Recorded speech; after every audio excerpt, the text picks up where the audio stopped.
सभी साथियों का स्वागत करता हूं अपने YouTube चैनल सुरेंद्र सिंह बोरा में।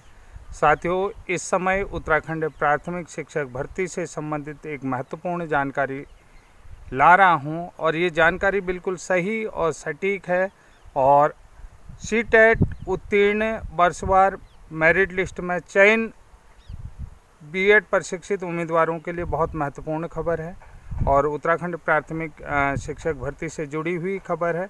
इस समय जो आप जानना चाहते हैं कि सीटेट के जो चयनित उम्मीदवार थे, जो बीएड वाले थे, उनके लिफाफे माननीय हाईकोर्ट नैनीताल के आदेश से लिफाफे बंद थे।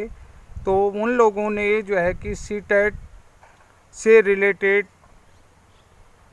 याचिका जो है कि माननीय हाईकोर्ट नैनीताल में 7 जून 2022 को डाल दी है, जिसका जो है कि रजिस्ट्रेशन नंबर यानी कि याचिका संख्या है 3281। तो इस में जो याचिका करता हैं वो हैं प्रताप सिंह बोरा, जो पौड़ी से हैं, और संध्या सिरसवाल जी हैं और मीनाक्षी आर्या जी हैं। सिरसवाल जी जो हैं कि हल्द्वानी से हैं, मीनाक्षी आर्या खटीमा से हैं। तो सबसे पहले जो है कि इन लोगों ने जो है कि केंद्रीय बोर्ड को जो है कि सीबीएसई को जो है कि पार्टी बना रखा है और सभी डिस्ट्रिक्ट जो है कि प्रारंभिक शिक्षा, जो जिला प्रारंभिक शिक्षा अधिकारी हैं, उनको जो है कि पार्टी बना रखा है और उसके अलावा एलिमेंट्री एजुकेशन के डायरेक्टर को बना रखा हुआ और स्टेट ऑफ उत्तराखंड को बना रखा है।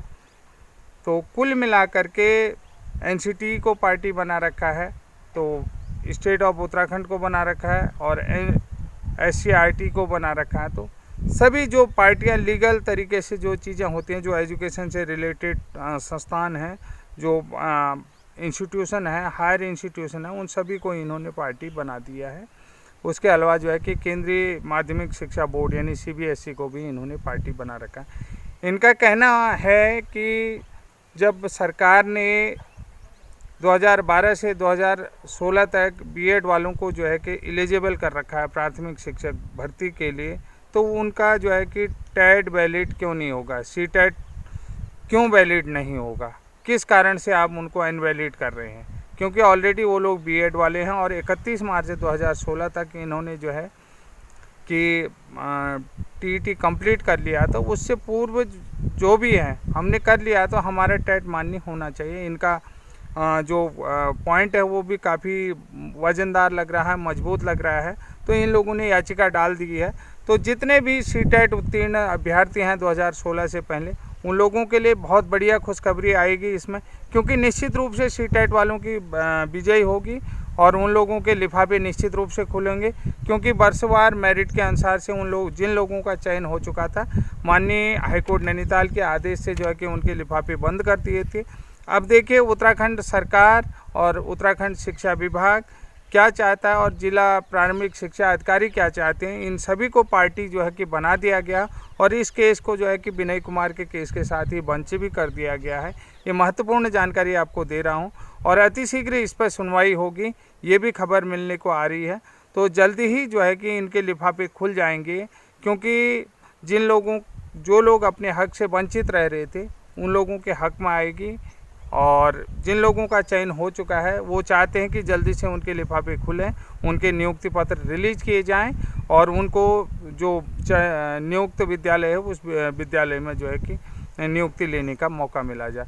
तो साथियों, इसके अलावा जो है कि बहुत सारे साथी जो चाह रहे थे कि 13 जून को जो है कि एनआईओएस डीएलएड के सुनवाई के संबंध में क्या हुआ, तो 13 जून को एनआईओएस डीएलएड की सुनवाई में कुछ नहीं हुआ, तो जो सुनवाई थी स्थगित कर दी, क्योंकि चीफ जस्टिस ऑफ उत्तराखंड जो है कि छुट्टी में थे। इस कारण से जो है कि केस पोस्टपोन हो गया था।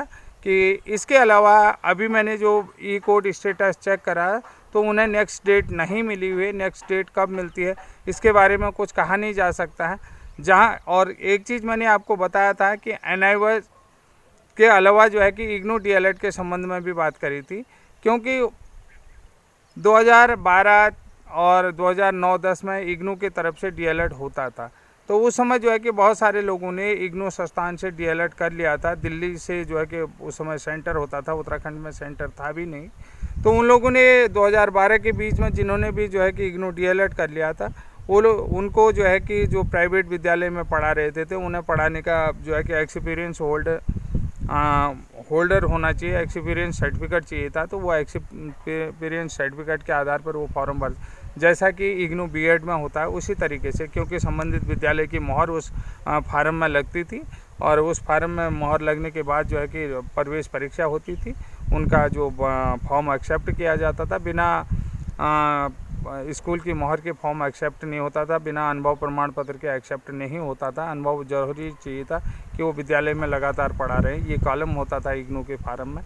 तो उस फार्म में उसके बाद जो है कि जब उन्होंने 2018 में अप्लाई किया तो 1 जून 2018 के केस की स्थिति को देखते हुए माननीय हाईकोर्ट नैनीताल ने जो है कि इग्नू डीएलएड को वैलिड बना दिया, क्योंकि जब कहा था कि उत्तराखंड शिक्षा विभाग ने कहा था कि ये कोर्स मान्य नहीं है, तो इसलिए जो है कि आप एलिजिबल नहीं है प्राथमिक शिक्षक बनने के लिए। बाद में इसमें कोर्ट केस हुआ तो एनसीटी से ये कोर्स जो है कि मान्यता प्राप्त निकला, और एनसीटी ने से जब पूछा गया क्या ये कोर्स वैलिड है, तो एनसीटी ने हाँ ये कोर्स वैलिड है तो ये बता दिया था। तो उसके बाद जो है कि कोर्ट ने आदेश दे दिए हैं कि इग्नू डीएलएड वाले भी प्राथमिक अध्यापक बन सकते हैं।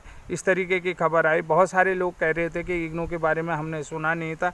इग्नू का मतलब होता था इंदिरा गांधी ओपन यूनिवर्सिटी के माध्यम से ये डीएलएड डिप्लोमा इन एलिमेंट्री कराया जाता है, जैसे डीईएड कराया जाता है बिहार में। डीईएड भी जो है कि बिहार में होता है, ये भी जो है कि ब्रिज कोर्स के ही जैसा होता है। डीईएड जैसा ब्रिज कोर्स है वैसा ही डीईएड होता है। तो साथियों, कुल मिलाकर के आपको मेरी जानकारी कैसी लगी और ये जानकारी सटीक लगती है या नहीं लगती है, आप अधिक से अधिक कमेंट दें और अधिक से अधिक इस वीडियो को शेयर करें। तब तक के लिए जय हिंद, जय उत्तराखंड।